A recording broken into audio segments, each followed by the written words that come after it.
Je m'appelle Philippe Roussel-Gall, je suis professeur à l'université Paris-Cité et je suis également conseiller scientifique du dictionnaire permanent difficultés des entreprises.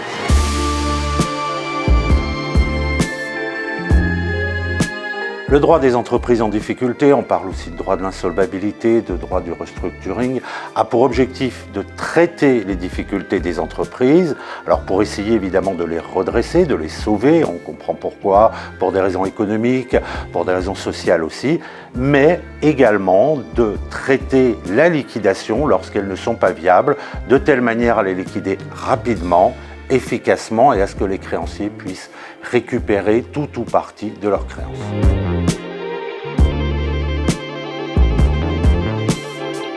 La proposition de directive du 7 décembre 2022 part du constat que le droit des entreprises en difficulté, le droit de l'insolvabilité, doit être harmonisé au moins autant que faire se peut au niveau de l'Union européenne pour faciliter la libre circulation des capitaux. Elle s'inscrit d'une certaine manière dans le prolongement d'une directive de 2019 qui a été transposée notamment en droit français dans une ordonnance d'octobre 2021. Cette proposition va tenter d'améliorer le recouvrement des actifs, ce qui passe tout d'abord par de nouvelles mesures relatives aux actions révocatoires. Les actions révocatoires sont les actions en nullité de la période suspecte en droit français, d'une part, mais aussi un meilleur traçage des actifs et à cet effet, les praticiens de l'insolvabilité vont avoir plus de moyens, plus de pouvoir pour identifier ces actifs et évidemment les récupérer en vue, par exemple, de les recouvrer. Bien sûr, sans prétendre à l'exhaustivité, on pourra également signaler que la proposition de directive prévoit d'améliorer la transparence et la répartition des actifs pour la rendre plus prévisible, notamment entre les créanciers.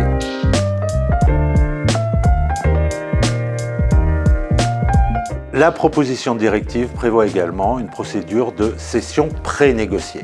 Il s'agit donc, assez classiquement, parce qu'on connaît cette procédure en droit français, de préparer une cession avant l'ouverture formelle de la procédure d'insolvabilité et cette cession sera réalisée ensuite après l'ouverture de la procédure. Bien évidemment, la proposition comprend un certain nombre de garanties parce que l'objectif c'est de trouver la meilleure valeur du marché dans un cadre concurrentiel qui doit être respecté bien que l'entreprise soit défaillante.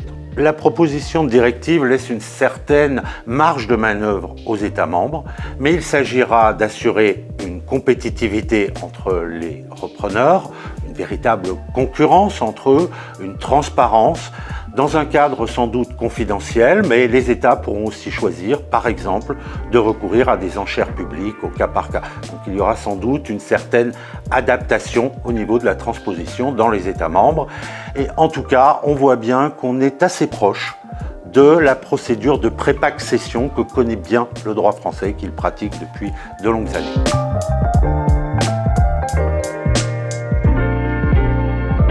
Une très large part de la proposition s'intéresse, et c'est assez nouveau, aux micro-entreprises en difficulté.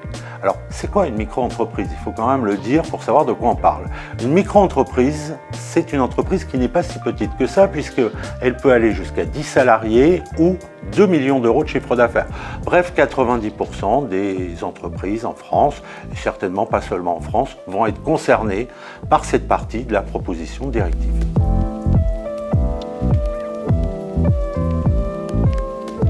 La proposition de directive part du constat qu'une liquidation ordonnée de ces micro-entreprises est souvent impossible ou très difficile parce que les actifs ne couvrent pas les frais de procédure. L'objectif est donc de permettre une liquidation ordonnée de ces micro-entreprises, ce qui suppose des procédures simplifiées, rapides et peu coûteuses, même lorsque l'entreprise n'a pas d'actifs. L'objectif est louable, bien évidemment, mais les moyens pour y parvenir nous laissent perplexes et c'est peu dire. En effet, sur le principe, aucun praticien d'insolvabilité ne serait désigné, tandis que le débiteur resterait à la tête de son entreprise. Certes, il existe des dérogations. Un praticien pourrait être désigné, le débiteur pourrait être dessaisi, mais il n'en reste pas moins que le principe tel qu'il est énoncé par la proposition, c'est absence de praticien d'insolvabilité d'une part, absence de dessaisissement d'autre part. Dans les faits, on voit mal comment un débiteur, un micro-entrepreneur, souvent dépassé par les événements, s'il est en défaillance, s'il est en liquidation, va pouvoir d'une part gérer son entreprise, gérer la liquidation de l'entreprise, la répartition des actifs, le paiement des salaires grâce à l'AGS, même s'il est de bonne foi. Et je ne parle pas du cas dans lesquels le micro-entrepreneur ne serait pas de bonne foi, ce qui peut générer des abus en tout genre.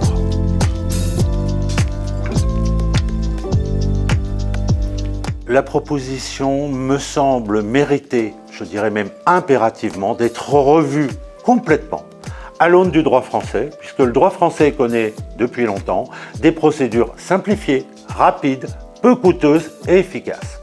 On peut donc espérer soit que la proposition évoluera, ce qui est encore tout à fait possible, soit que lors de la transposition en droit français, si cette directive aboutit, eh bien, nos procédures simplifiées telles qu'elles fonctionnent bien actuellement seront maintenues. En définitive, le pire n'est jamais certain.